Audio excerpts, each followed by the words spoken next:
Hola a todos, bienvenidos a esta nueva edición de la Cátedra de Familia, un programa del Instituto de la Familia de la Universidad de La Sabana con todo el apoyo y con toda la colaboración de la Facultad de Comunicación, su Centro de Producción Multimedial, Unisabana Medios, el Centro de Tecnologías para la Academia. Hoy vamos a abordar un tema que es trascendental y es un tema que vamos como Instituto de la Familia y Universidad de La Sabana lo vamos a abordar el próximo 5 y 6 de septiembre en el 9º Congreso Internacional sobre la Familia. Y el tema va a ser la persona y la familia en el marco de la cuarta revolución industrial. ¿Qué significa esto?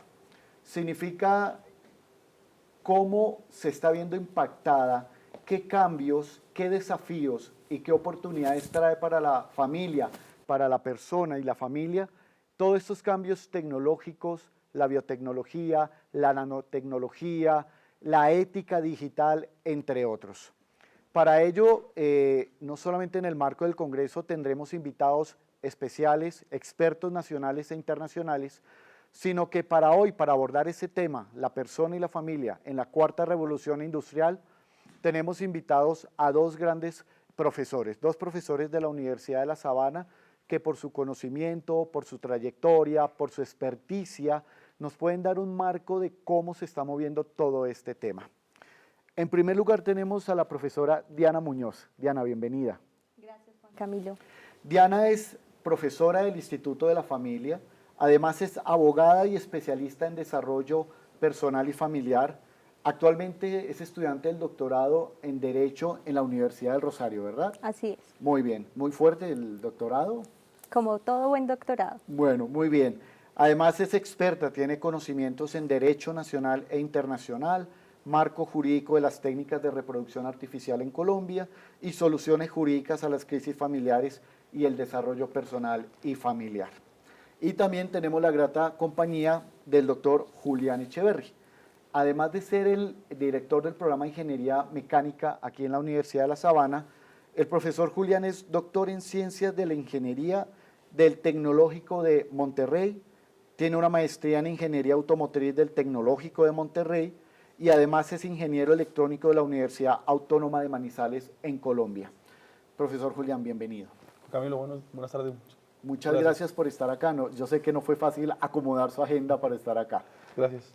Bueno, vamos a dar inicio. Quiero comenzar con usted, profesora Diana, para que nos explique qué es esto de la cuarta revolución industrial.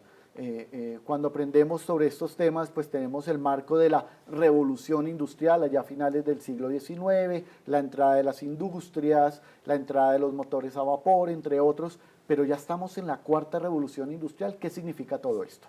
Bueno, Juan Camilo, la cuarta revolución industrial es una transformación mundial marcada por los cambios en los sistemas físicos, digitales y biológicos, fundamentalmente caracterizada por el Internet de las cosas, la automatización de los procesos y la nube, ¿no? Hoy en día todo funciona bajo estas tres grandes novedades de la tecnología. Estos cambios en la forma de ser de la sociedad implica a nivel familiar, a nivel personal, también muchas transformaciones. Entonces, los académicos mundiales han llegado a proponer una nueva teoría o una nueva forma de entender este cambio histórico y cultural, que es el denominado transhumanismo. El transhumanismo es entonces una propuesta cultural e intelectual que hace que la persona humana sea entendida como una nueva persona mejorada, cualificada gracias a los avances de las nuevas tecnologías, sobre todo pues las nanotecnologías, las biotecnologías y todas pues, los avances que hay a gran y a pequeña escala. Esto tiene dos grandes posturas de ver esta realidad, una positiva y una más radical o negativa. Esa postura radical propone que la persona humana sea sublevada o pase a un segundo nivel, dado que es imperfecta y comete errores, y que esos errores, esos baches, esos vacíos, sean suplidos por la tecnología que muchas veces nos permite llegar a la perfección. En ese sentido es la postura del poshumano, del cyborg humano, una persona mejorada, transformada, cualificada.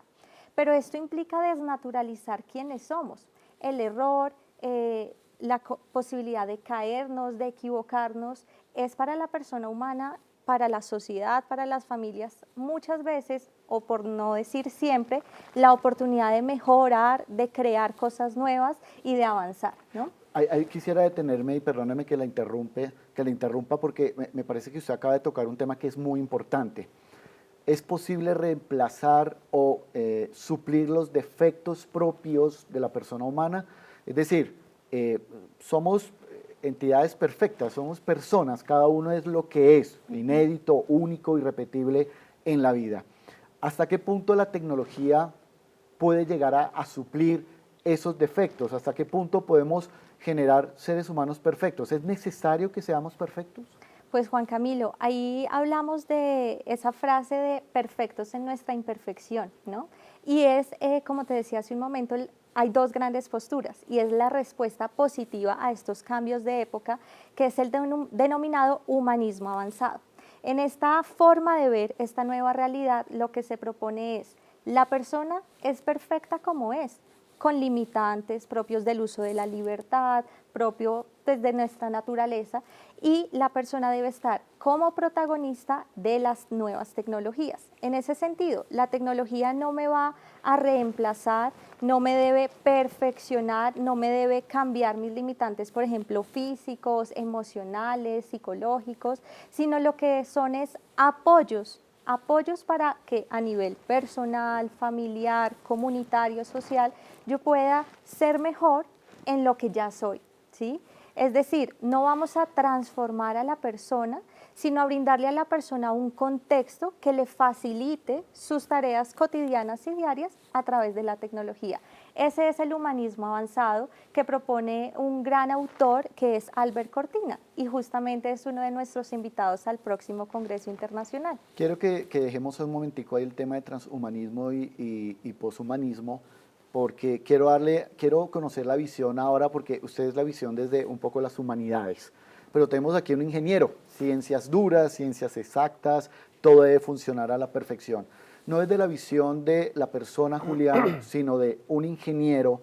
¿Es posible que la tecnología supla todo esto? ¿Es necesaria esa perfección? Claro, Juan Camilo, yo lo veo desde este punto de vista.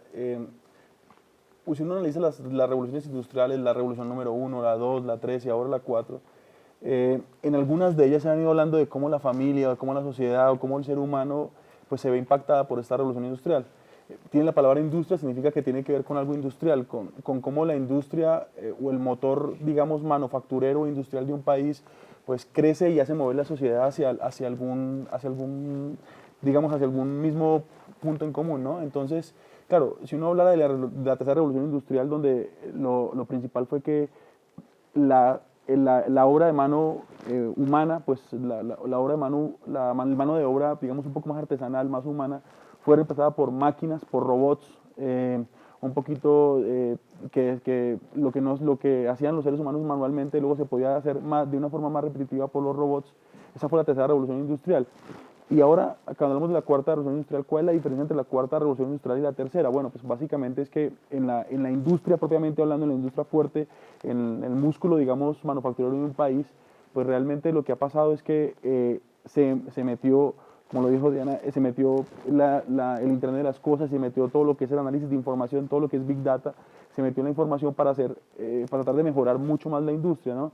Entonces, a tal punto de que en la tercera revolución industrial, digamos, si uno va a la industria, se bajó mucho la cantidad de personas que podían trabajar en la industria porque pues ya habían robots que reemplazaban a los seres humanos, digamos, de una forma, de este tipo, de esta forma, ¿no?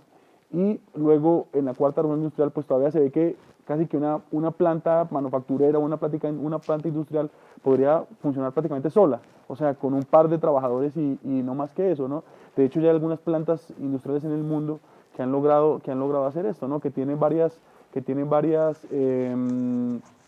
han logrado que muy pocos empleados estén trabajando y que todo sea autónomo completamente basado en la industria 4.0, ¿no? Entonces, analizar un poquito cómo esto ha impactado en la sociedad, cómo ha impactado en la familia, pues tiene un sentido muy fuerte, porque resulta que, pues claro, también todo lo que es hoy en día el Internet de las cosas y todo lo que es el Big Data, influye directamente en el quehacer de la sociedad, de la familia, ¿no? En el hogar de cada una de estas personas.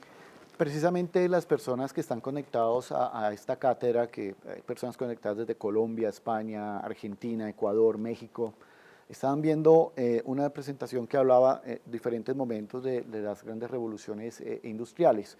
La pregunta que tengo, Julián, es la siguiente. ¿Por qué siempre hablamos de revolución y no de evolución? Es decir, que en aspectos muy generales, ¿qué ha cambiado de una a otra? Es que lo que pasa es que hay un cambio significativo en la forma de trabajar, ¿no? Digamos, las dos, o sea, la primera también fue muy fuerte, pero yo lo haría principalmente de la segunda y la tercera, que fueron revoluciones muy fuertes, donde entró la máquina a vapor, donde pues, se pudieron desarrollar productos todavía con mayor calidad, productos más fuertes. ¿Sí? Por ejemplo, la industria automotriz, la industria aeronáutica, se pudieron desarrollar muchas industrias muy fuertes entre la 2 y la 3 gracias al impacto tan fuerte que hubo en que máquinas podrían hacer máquinas. ¿Sí? Entonces, ese fue un impacto muy fuerte, por eso se llama revolución, porque es un cambio completamente de la forma de trabajar. O sea, ya no va a ser el ser humano el que va a estar fabricando el producto, sino es una máquina el que fabrica el producto. Es un cambio revolucionario completamente. Y ahora todavía es más, ahora la cuarta revolución industrial todavía es más fuerte, porque lo que se busca es que casi que las decisiones propias en la industria las tome una máquina que aprende automáticamente, donde hay inteligencia artificial, donde hay un montón o sea, todo está conectado a internet, hay datos viajando de todo estilo por la red, y hay una megacomputadora que es capaz, Big Data. el famoso Big Data, que es capaz de agarrar toda esta información y ponerla a trabajar junta para desarrollar algo de inteligencia artificial. Entonces, pues todavía es más revolucionario, porque ahora, primero se quitó, el que hacía las cosas era el ser humano, ahora las hace una máquina, la hacía una máquina, pero el ser humano controlaba las máquinas. Ahora lo que se quiere es que las máquinas controlen las máquinas. Más o menos es el objetivo de la cuarta revolución industrial, visto desde la industria, con una cara desde la industria. Pues Julián acaba de mencionar un tema que es muy, muy interesante: máquinas, haciendo trabajar máquinas, el Big Data, la información, la inteligencia artificial. Sin embargo, acá hay un punto que es interesante, porque a pesar de que hoy existe un flujo enorme de información y de máquinas, siempre van a estar las personas detrás de esas máquinas. Quiero darle, y vamos a romper aquí un poquito el protocolo, porque esto es una emisión en vivo. Quiero darle el paso a nuestra jefe de piso para que nos traiga dos invitados especiales. Ven por acá. Vamos a sentar a uno por acá. Uy, uy. Muy bien, toca que el otro nos ayude, o lo colocan allá si quieren en el medio de los dos, para que no se vaya a caer. Bueno, ahí están, muchas gracias. Bueno, muy bien. Julián, para que podamos cerrar una partecita y después más adelante vamos a volver. ¿Quiénes son nuestros dos acompañantes? Bueno, resulta que la Universidad de La Sabana ha venido trabajando muy fuertemente en el área de robótica, especialmente en el área de algorítmica o en el área de programación, un poquito en el área de inteligencia artificial de robots. Como bien saben, digamos, la robótica tiene tres grandes áreas: una que es la construcción mecánica o el mecanismo propiamente del robot, otro que es la parte de control, la parte electrónica que tiene el robot, y tercero, la parte de programación o los algoritmos que hacen que el robot tome decisiones. Entonces, la Universidad de La Sabana ha venido trabajando muy fuertemente en los últimos años en todo esto, lo que es la algorítmica de los robots. Entonces, hay una competencia, tal vez una de las más famosas de robótica en el mundo, que se llama la RoboCup, y en esta competencia el objetivo es poner estos robots que están viendo ustedes, que son una plataforma estándar que se llama Now, ¿sí? Es una plataforma comercial. La idea es poner estos robots a jugar fútbol. Entonces, es un reto gigante, porque la competencia busca que para el año 2050, ese es el reto, hablando de Industria 4.0, busca que el campeón mundial de la FIFA de fútbol masculino se enfrente contra el campeón mundial de la RoboCup, ¿sí? Y se busca que los robots sean capaces de ganar a los humanos, ¿no? Ese es el futuro de esta competencia. Bueno, ¿sí? ahorita más adelante, mucho más adelante, vamos a retomar el tema de los NAO, y vamos incluso a ver unas imágenes que nos han facilitado muy amablemente la Facultad de Ingeniería, pues para poder ver a estos robots en acción. Quiero volver, porque tenemos, Diana, a los NAO acá, ¿no? Los tenemos. ¿Son ellos ejemplo de ese transhumanismo o de ese poshumanismo? Bueno, aprovecho la invitación y estar junto a Nao para contarles que justo en una de mis clases de Derecho, Nao fue uno de los profesores que dictó la primera hora de clase. ¿Y cómo lo hicieron? Para los estudiantes fue una gran experiencia ver que su docente dio la palabra a Nao para dictar la introducción a la clase. Pero ¿qué pasa? Atándolo con tu pregunta, esa clase la dictó Nao gracias a una previa programación que hice con el equipo de la Facultad de Ingeniería, donde yo transmití la información para que él la impartiera. En ese sentido, si bien Nao fue el protagonista de la sesión, en la realidad, en el detrás de cámaras, en el detrás de la preparación de clase, hubo una mano humana que programó y también una inteligencia humana que montó la estrategia pedagógica para hacer uso de la tecnología para pues dinamizar o hacer más pedagógica una asignatura. En ese sentido, Nao es un robot, pero no es un humano. ¿Por qué? Porque la naturaleza humana está determinada por una naturaleza biológica, psicosocial y espiritual. Y Nao, aunque tiene su realidad material, tiene su cuerpo, puede comunicarse, no tiene inteligencia y libertad, que sí es la nota característica del ser humano. Y esa inteligencia y libertad no la podrá reemplazar de ninguna manera la inteligencia artificial, porque siempre habrá detrás una persona realmente humana. En ese sentido, respondo a tu pregunta, Nao no es el poshumano. El planteamiento del poshumano es, si tú y yo o Julián tuviéramos una deficiencia, por dar un ejemplo, física, tendría una prótesis especial. Si yo tuviera una deficiencia intelectual, podría usar de nanotecnología que me ayudara con mi deficiencia hormonal, psíquica, emocional, pues cualquiera que ella sea, que me supla o que me reemplace ese vacío. Allá es donde apunta el poshumano o la expectativa del cyborg humano. Una de las preguntas que se hace usualmente la gente cuando atiende todos estos nuevos movimientos, corrientes de pensamiento es hasta qué punto con la tecnología, con el poshumanismo, con las máquinas teniendo cada vez mayor injerencia y papel en nuestras vidas, con la misma tecnología o la biotecnología, hasta qué punto la libertad, la dignidad, los valores de la persona pueden estar en riesgo. Es decir, ¿se puede masificar la identidad humana? ¿Se puede llegar a masificar los valores? Pues mira, Juan Camilo, la cuarta revolución industrial y todos estos avances implican una suerte de desafíos o retos a los distintos niveles. A nivel humano, de la persona en sí misma, la identidad, el cuidado de la identidad, de la singularidad humana es justo uno de los principales, porque la persona es inédita. Y no existen dos iguales por más que tengamos un mismo tipo de sangre, una misma formación, una misma cultura. Siempre somos inéditos y ese protagonismo que está marcado por el uso de la libertad y la inteligencia, pues no podrá ser reemplazado. En ese sentido, la persona es única y no en serie, ¿no? Entonces ahí hay una gran brecha entre la diferencia del robot humanoide. Por ejemplo, muchos de nosotros hemos tenido oportunidad de ver a Sofía, la robot humanoide que no solamente en su apariencia física se parece mucho a una mujer real, sino que la hemos oído intervenir en grandes asambleas, conferencias, congresos. El año pasado estuvo acá en Colombia, la hemos escuchado contar chistes, por ejemplo, chistes que ella elabora a partir de toda la información que recoge pues de internet y lo más novedoso desde mi mirada jurídica, esta robot humanoide ha sido se le ha reconocido personalidad jurídica. ¿Qué significa la personalidad jurídica? Que podría ser una persona que vota, que se casa, que adquiere una tarjeta de crédito. En ese sentido, claro, adquirió unos derechos sociales. Adquiere unos derechos que tienen implicaciones en la vida civil y en la vida jurídica. Entonces, allí es donde viene lo que se conoce como la biopolítica.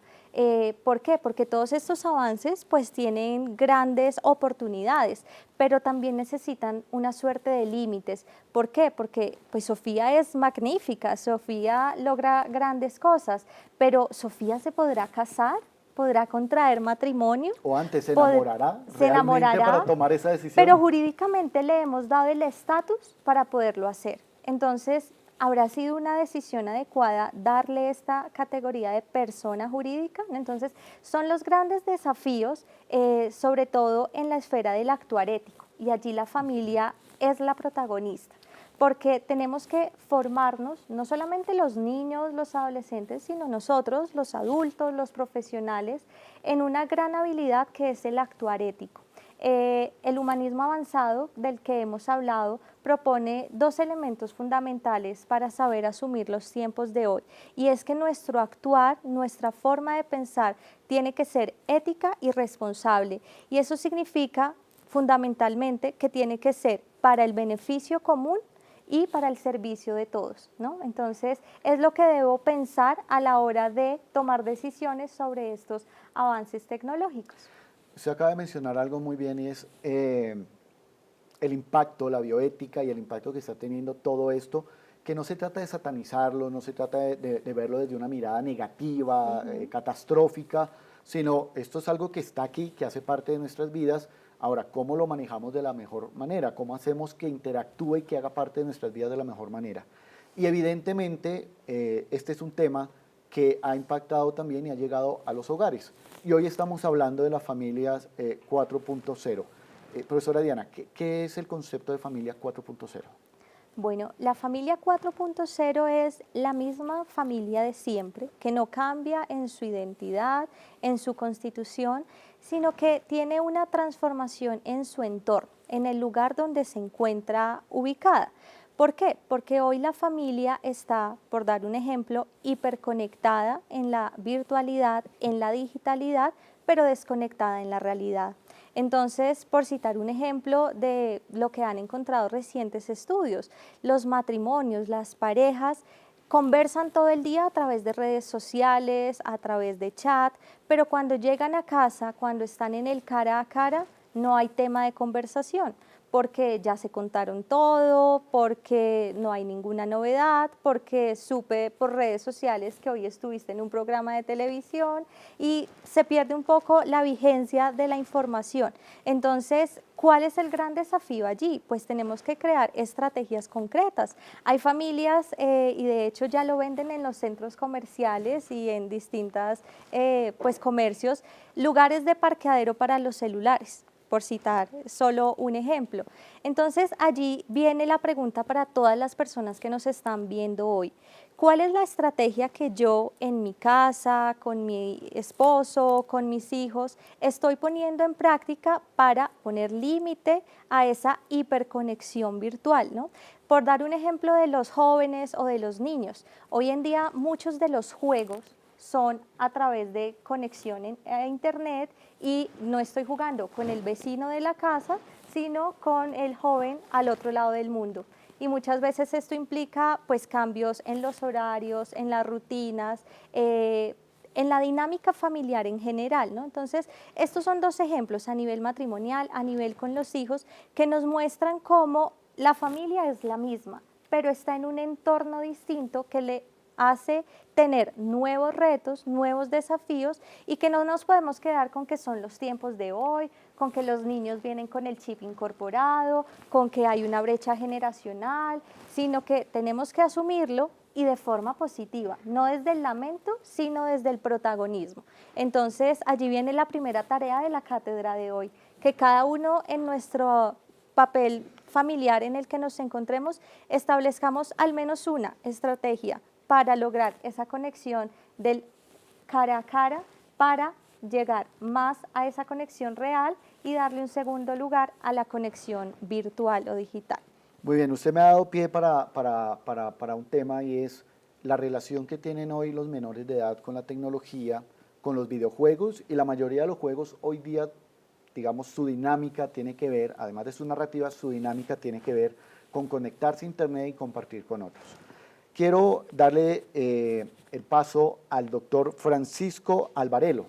Él es el director, él es profesor del Instituto de Ciencias para la Familia de la Universidad Austral de Argentina y junto con otras profesoras del Instituto de Ciencias para la Familia de la Universidad de los Andes de Chile, están desarrollando un proyecto de investigación que precisamente tiene que ver con el impacto que tiene el famoso juego Fortnite en los jóvenes. Nuestros colegas de esos institutos de la familia, tanto en Argentina como en Chile, nos han enviado este testimonio sobre el proyecto que están desarrollando y hacia dónde nos quiere llevar. Entonces, le doy el paso al profesor Francisco. Mi nombre es Francisco Alvarelo, soy investigador de la Universidad Austral en Argentina, dirijo en el marco del Instituto de Ciencias para la Familia de la Universidad Austral y de la Universidad de los Andes en Chile, un equipo de investigación, y estamos llevando adelante un proyecto vinculado con el videojuego Fortnite y las dinámicas familiares que se desarrollan en torno a la práctica de este videojuego en las familias, teniendo en cuenta que el videojuego Fortnite es el más jugado a nivel mundial, un videojuego en red. Nos interesaba analizar de qué manera los padres, las relaciones parentales, las relaciones generacionales se desarrollaban en torno a este videojuego, porque es de mucha preocupación para las familias. Hasta el momento estamos en la realización de las entrevistas en profundidad y observaciones. Estamos encontrándonos con aspectos muy interesantes como el aspecto social que tiene el videojuego para los chicos que lo juegan. Mayormente lo juegan varones, de preadolescentes y adolescentes, y también algo muy interesante está vinculado con las reglas que se establecen en torno al videojuego, en lo que está permitido, lo que no está permitido, los diálogos, que generalmente los adultos no tienen diálogos respecto de los videojuegos que juegan sus hijos, o no tienen conocimiento mayormente de lo que significa Fortnite o en qué consiste. Nosotros esperamos en poco tiempo más, vamos a presentar los resultados en el Congreso de Relaciones Interpersonales que se va a realizar en la Universidad Austral en Argentina a fines de septiembre. Esperamos presentar los resultados provisorios de esta investigación. Creemos que es una investigación pionera en América Latina sobre el tema y esperamos que les interese a todos aquellos que se quieran acercar a estos temas. Muchas gracias.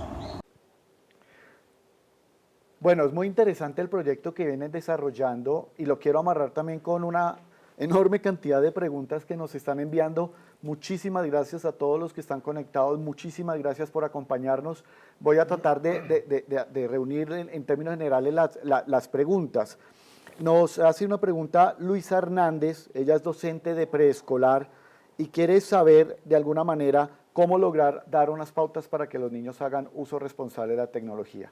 Creo que antes de ver el video la profesora Diana lo pudo abordar. Aquí no se trata simplemente de entregar a los niños y que estén en el ambiente digital y decir que no tenemos nada que hacer porque pues ellos son nativos digitales, nosotros inmigrantes digitales, sino hay que crear unas pautas. La palabra clave son normas y las normas pues no coartan la libertad, sino las normas ayudan a organizar el ejercicio responsable de la libertad.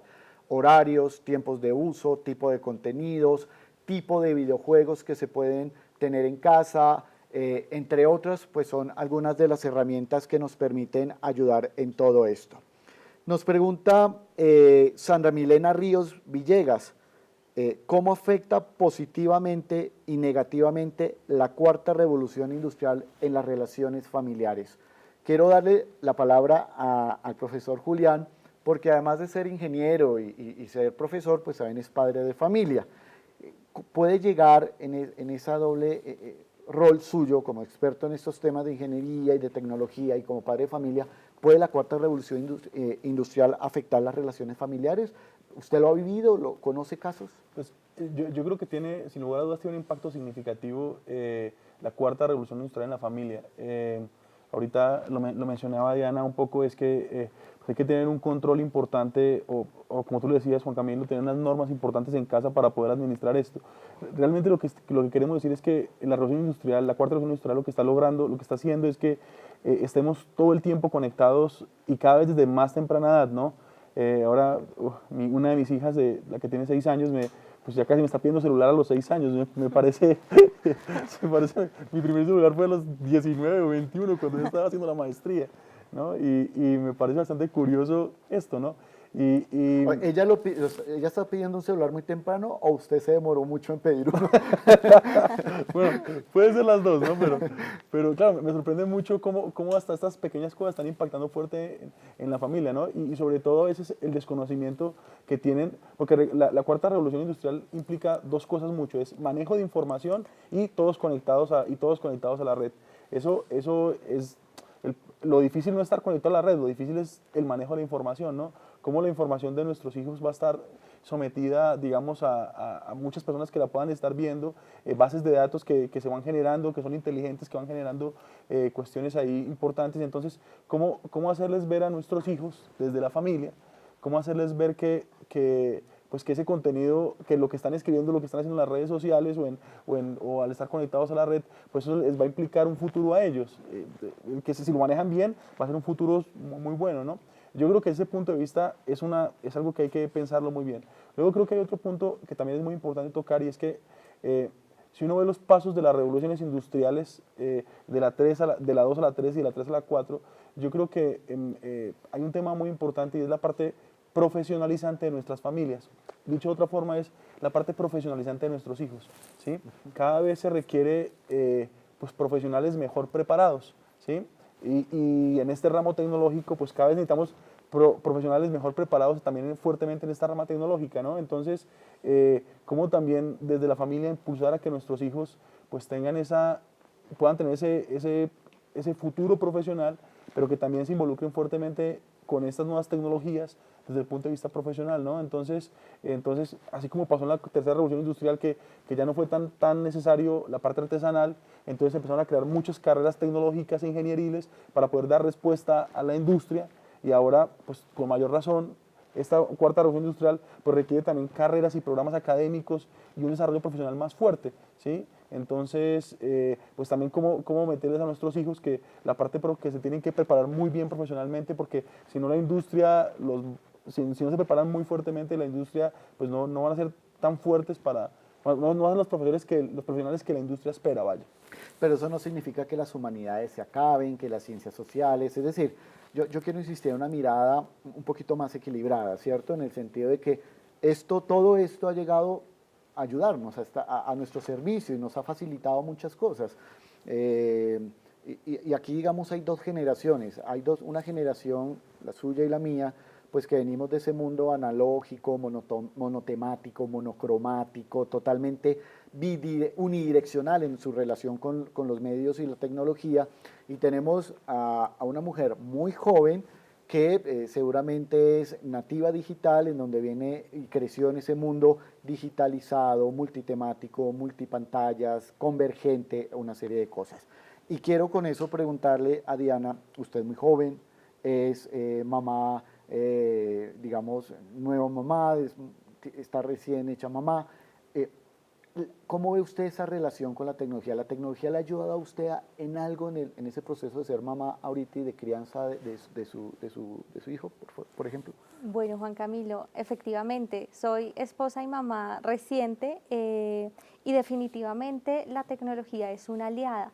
Hoy en día hay un nuevo mercado que es la domótica, por ejemplo, que son las cocinas inteligentes, la máquina que te hace aseo al piso con un clic, la lavadora que puedo prender desde mi casa, desde el trabajo, para que vaya lavando mientras yo voy camino a casa. Son muchas facilidades, pero como hemos dicho, tenemos que seguir recordando que la persona debe ser la protagonista, porque todos estos avances, facilidades, pues eclipsan, ¿no? Son deslumbrantes a los ojos de cualquier persona, pero hay detalles que el robot nunca va a lograr. Por ejemplo, hay una robot, o no sé si es neutro, porque los robots pues no tienen sexo. Bueno, Sofía han dicho que es mujer, ¿no? Pero pues ya sabemos que es una robot humanoide. Pero hay un robot que se llama Molly. Molly es una chef que te prepara el plato que tú quieras. Tú le pones ajiaco en su configuración y ella tiene un dispensador de ingredientes, tiene grabada la receta de cantidades, temperatura, tiempos de cocción, abre la ventana y te entrega el ajiaco hecho. Puede que sea bueno, no lo hemos probado aquí, ¿no? No ha llegado esa tecnología. Bueno, no la venden aún, pero hagámonos la pregunta, ¿será que Molly puede servir el ajiaco como lo sirve una mamá, como lo presenta una abuela, como pone la mesa para el ajiaco un abuelo o una abuela de forma especial? Que aquí te tengo las alcaparras a ti que te gustan, que aquí tengo la crema de leche, que la vajilla especial. Ese cuidado de los detalles, esa creatividad especial de la persona humana no la va a tener. Es irreemplazable. Entonces allí llega el gran desafío de lo reemplazable y lo irreemplazable. En lo que es reemplazable, pues bendita tecnología y que nos dé la mano y nos ayude porque nos permite ahorrar tiempo, tener mayor eficacia en el uso de los recursos, tanto humanos como de tiempo, como económicos. Entonces son aliados que debemos saber usar, pero recordar que la esencia humana, el detalle humano, la creatividad humana, la novedad que solamente nosotros podemos captar, nunca será reemplazable. Eso precisamente iba a decir cuando ponía el ejemplo del ajiaco, y es que tal vez prepare un ajiaco y prepare con las cantidades exactas y en un tiempo exacto, pero a lo mejor nunca va a poder tener el sabor del ajiaco de la abuela, ¿cierto? Y al final, si la máquina falla, puedo reemplazar algunas partes, pero el día que la abuela no esté, jamás va a poder ser reemplazada. Sí. Y jamás un ajiaco va a volver a saber a lo que sabe el ajiaco de la abuela. Quiero ahora retomar nuevamente el tema de los NAO, porque me parece que es muy, muy interesante, porque para quienes no lo saben, la Universidad de La Sabana fue la primera universidad latinoamericana, colombiana, que participó en este mundial de fútbol de robots, es decir, un mundial de fútbol. Y al ser la primera universidad colombiana que participa, obtuvimos el subcampeonato. ¿Sí? Nos faltaron 5 chips para el peso, ¿cierto? Para poder lograr el campeonato. Entonces, antes de hablar un poquito de esto, quiero que veamos un video que nos va a mostrar, nos va a dar una pequeña referencia de lo que fue la participación de estos robots en ese mundial de fútbol. Veamos el video.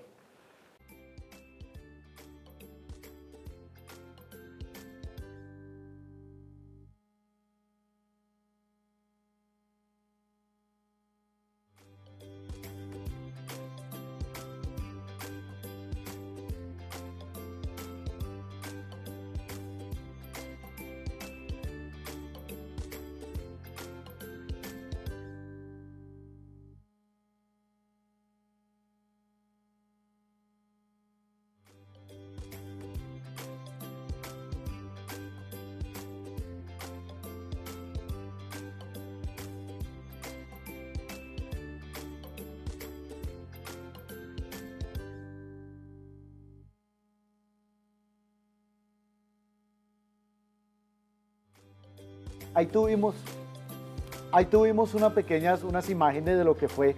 Claro, no tienen la velocidad que uno quisiera, no sería todo tan rápido, etcétera, pero ahí pudimos ver un poco cómo funcionaban estos robots. Antes de enviarle la pregunta al profesor Julián, para nuestra audiencia internacional que nos está diciendo qué es un ajiaco. Un ajiaco es una sopa, un caldo típico de Bogotá, de la capital de Colombia, que trae pollo, maíz, arroz, entre otros. Cuando vengan a Colombia lo tienen que probar, pero lo tienen que probar hecho por una persona que sabe mucho más rico. Julián, lo hace las preguntas de lo más coloquial posible para que podamos entender esto de la manera más sencilla. ¿Cómo hace esto? Porque esto al final es algo. ¿Cómo hace esto para moverse, ir al arco, marcar a un contrario, mete un gol, celebra el gol? ¿Cómo funciona NAO? Bueno, básicamente estos robots son programables, son humanoides programables. Es una plataforma estándar que como les dije anteriormente, una plataforma en la que cualquier persona podía comprar. El éxito en este trabajo es la programación de los robots. Entonces, para esta competencia particular de fútbol, los robots son 100% autónomos desde el pitazo inicial hasta el pitazo final del partido. Entonces, estos robots, básicamente lo que hacemos es desarrollar todo el algoritmo o toda la programación. En pocas palabras, les decimos al robot qué es lo que debe hacer, ¿sí? Entonces, básicamente esto se programa, el nombre que se le conoce a esto, profesionalmente hablando, se llama una máquina de estados. Entonces lo que se hace es programar diferentes estados o comportamientos del robot bajo ciertas circunstancias. Entonces, como tú decías, Juan Camilo, por ejemplo, ¿cómo sé yo que el robot tiene que atacar? Bueno, pues entonces hay unas circunstancias que este robot tiene particularmente unas cámaras, tiene 2 cámaras frontales, básicamente una en la parte superior del robot y otra en la parte inferior de la cabeza. Tiene 2 cámaras, una para ver muy cerca y otra para ver de lejos. Entonces una de las cosas que hace el robot es ubicarse en la cancha. Entonces él tiene que tomar como una especie de fotografías de la cancha y sobre la cancha ve las líneas delimitadoras, como lo hace un ser humano. Un ser humano se ubica que está en la cancha de fútbol porque ve sabe que si se pasa de la raya, pues salió el balón. Entonces, básicamente, el robot se ubica en la cancha y de ahí ya puede tomar una decisión para ver qué tiene que hacer. Entonces, por ejemplo, nosotros les asignamos algunos roles a los robots. En este caso en particular, para esta competencia, eran 5 contra 5. Entonces, teníamos 2 delanteros, 2 defensas y un portero, ¿sí? Realmente el partido final lo jugamos con 3 defensas, un delantero y un portero. Así fue la forma que jugamos la final del campeonato. Entonces tienen diferentes roles. Entonces, por ejemplo, una de las cosas que nosotros desarrollamos y que fue bastante exitoso, y eso nos permitió avanzar dar grandes pasos en esta competencia, fue nuestro algoritmo defensivo, ¿no? Nosotros hicimos un marcamiento en zona. Entonces, básicamente era una muralla de robots que el contrincante no era capaz de pasar. Entonces, o sea, perdóneme que lo interrumpa ahí. Esto no fue solamente programar al robot y estar llevándolo y darle como una localización dentro del campo, sino que les involucró a ustedes también un planteamiento táctico para que esto funcionara lo mejor posible. Claro, por supuesto, digamos, como todos los equipos que estamos en la competencia tenemos los mismos robots, o sea, el desarrollo tecnológico que tienen todos es el mismo, o sea, todos tenemos la misma condición, la misma tecnología para poder desarrollar esto. Entonces, el que gana el mundial es el que tenga un mejor planteamiento técnico, ¿sí? Realmente es lo que hace. Y entonces nosotros fuimos trabajando bajo las circunstancias que nosotros íbamos viendo, y de hecho, partido a partido, competimos 8 partidos en total, y partido a partido fuimos mejorando el algoritmo, fuimos mejorando la programación, nos damos cuenta que faltaba algo, entonces lo programamos al robot para el siguiente partido, y eso nos fue dando mejoras y mejoras a través del torneo, ¿no? Al final, yo creo que la gran conclusión que uno puede tener de esto, Diana y profesor Julián, es, pues son robots, son máquinas, se trabaja con algoritmos, pero al final son seres humanos quienes le dan vida a estos aparatos, ¿verdad? Por supuesto. Es la gran, digamos, la gran conclusión. Por supuesto. Yo al respecto de esto quiero hacerle una pregunta un poco desde la visión de los estudiantes que manejaron el tema. ¿Se sufre algún tipo de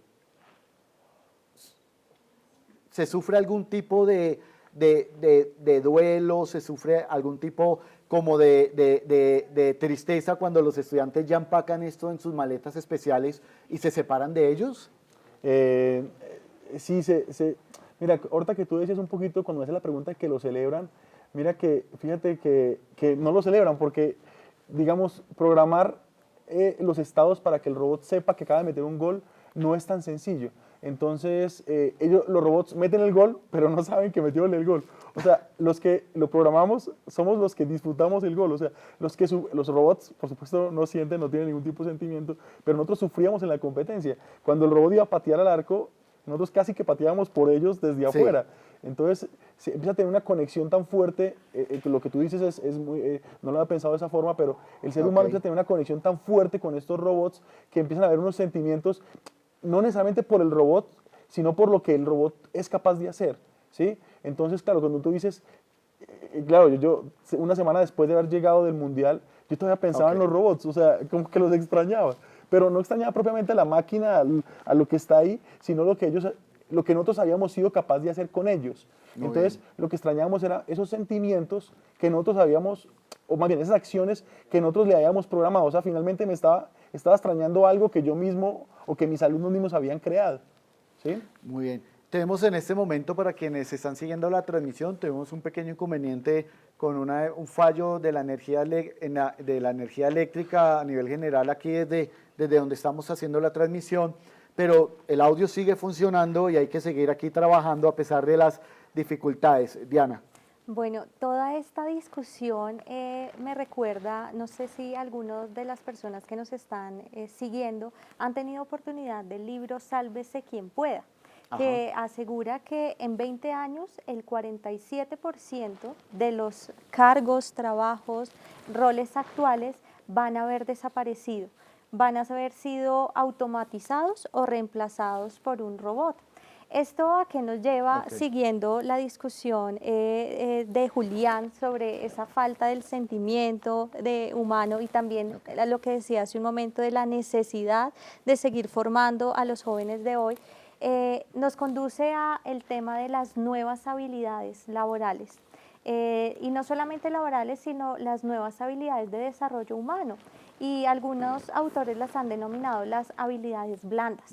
Y esas habilidades, Juan, son unas habilidades que no se adquieren solamente en el colegio o en la universidad o en el ejercicio profesional, sino fundamentalmente empiezan a adquirirse en casa y en la dinámica ordinaria, en el día a día de una persona y de una familia, cuando yo aprendo a ser empático con el hermano inoportuno, cuando yo aprendo a ser estratégico en la discusión matrimonial, que hay que aprender a buscar tiempos, espacios, lenguaje asertivo, esa suerte de habilidades que no nos enseña el currículo, no nos enseña el profesor, pero que van a ser las que van a predominar y van a diferenciar quiénes son los grandes profesionales en la cuarta revolución industrial o quinta revolución, porque muchos ya están hablando de la quinta revolución industrial.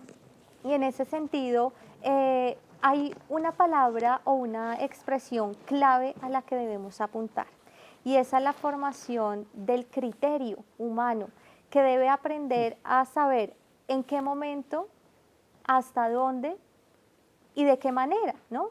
¿En qué manera doy el paso a la tecnología?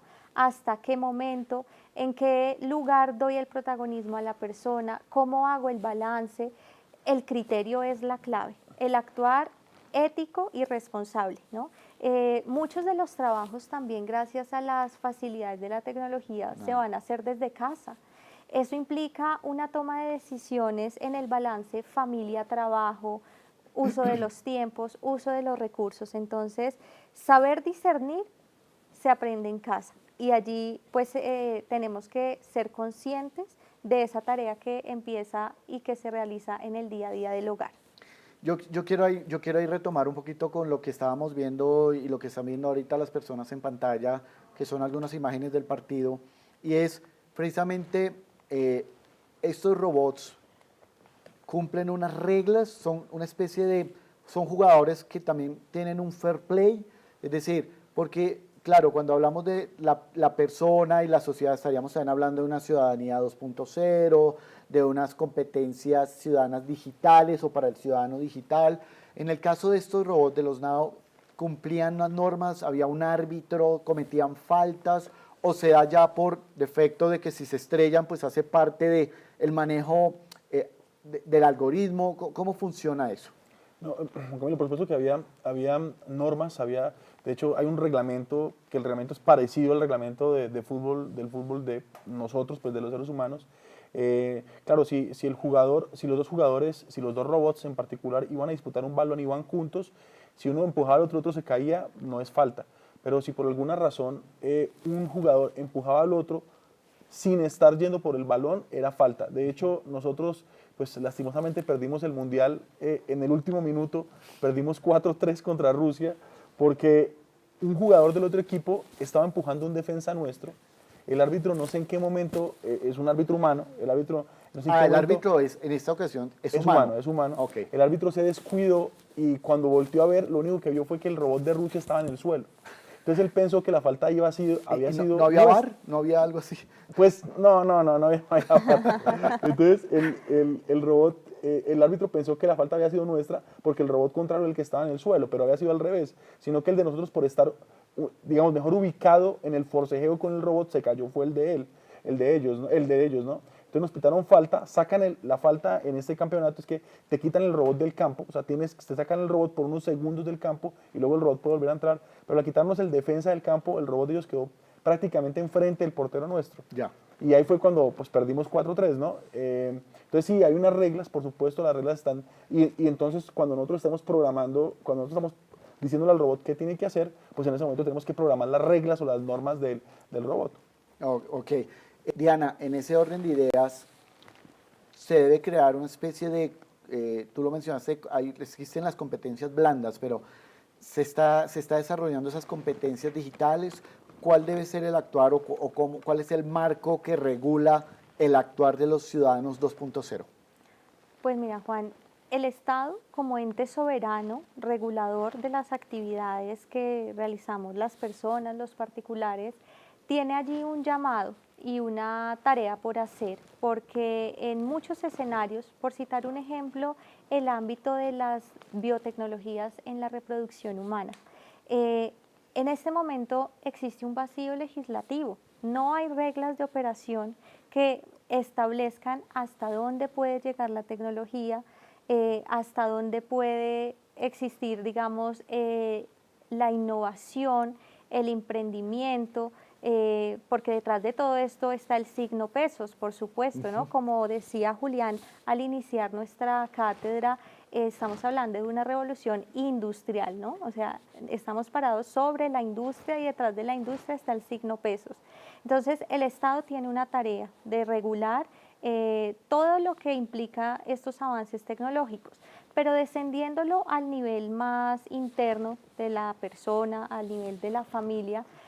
Lo que se propone, siguiendo los planteamientos del humanismo avanzado, es un sistema de valores, definitivamente, porque pueden existir las leyes, pueden existir los reglamentos, las normas, los modus operandi, pero a la final el juicio de la persona, la decisión de la persona es la que va a verse en el terreno real, ¿no? La decisión que tome el uno a uno en su escenario profesional, en su escenario familiar, es el que va a determinar la realidad de las cosas. Entonces, allí hay que consolidar ese sistema de valores, formarlo y fortalecerlo en cada una de nuestras familias, de la mano, por supuesto, de los docentes. Sabemos que muchas de las personas que nos siguen en la sesión de hoy son del sector educativo, y lograr ese tan anhelado binomio familia-escuela, que hoy en día ya no es un binomio, Juan, es un trinomio: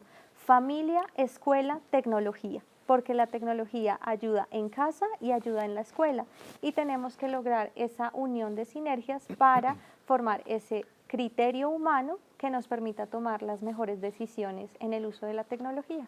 Bueno, vamos a ir ya cerrando, y es paradójico lo que acaba de suceder. La tecnología ha fallado, se ha ido la luz, las cámaras no están funcionando, pero aquí seguimos los seres humanos hablando y continuando de la misma manera en que se pudo haber hecho hace mucho tiempo. En conclusión, profesores, podemos decir, a pesar de la entrada de la tecnología, de su impacto, de la fuerza con la que ha llegado y ha comenzado a tener un rol cada vez mucho más fuerte en nuestras sociedades, en nuestras vidas, en nuestras dinámicas, podemos como conclusión decir, la persona es protagonista de la tecnología. Es decir, no es la tecnología la que está siendo protagonista a la persona, sino la persona es la que está siendo protagonista a la tecnología. En segundo lugar, creo que hay que reconocer que estamos ante un escenario muy dinámico, cambiante, de grandes cambios, de grandes oportunidades, pero que también implica para nosotros, los seres humanos, grandes desafíos, ¿correcto? Pero unas enormes oportunidades de desarrollo, de lograr cosas que antes no se podían hacer, sin dejar y perder el punto de vista de que la persona y sus relaciones interpersonales, la familia, son actores fundamentales en esta adaptación a los cambios, en enfrentar los desafíos y en aprovechar las grandes oportunidades, ¿cierto? Juan, así es. Tenemos dos opciones, o quedarnos en el círculo de las víctimas o en el círculo de los protagonistas. Y creo que todos queremos y debemos apuntar a estar en ese segundo escenario.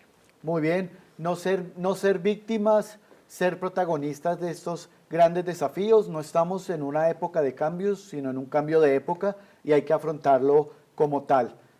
Venimos hablando de la persona y la familia en la cuarta revolución industrial.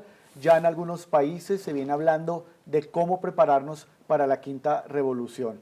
En conclusión, para poder abordar muchísimo más este tema, no lo olviden, 5 y 6 de septiembre, aquí en la Universidad de La Sabana, 9º Congreso Internacional sobre la Familia, la persona on-off, los desafíos de la familia en la cuarta revolución industrial. A todos los que nos acompañaron de Colombia y otras partes del mundo, muchísimas gracias. A todo el equipo técnico, primero equipo humano y técnico de la Facultad de Comunicación, el Centro de Producción Multimedial, Unisabana Medios, el Centro de Tecnología para la Academia, muchísimas gracias. A nuestros invitados, Diana Muñoz del Instituto de la Familia, Julián Echeverry de la Facultad de Ingeniería. Muchísimas gracias a todos. Nos vemos en agosto con una nueva cátedra de familia. Un saludo a todos.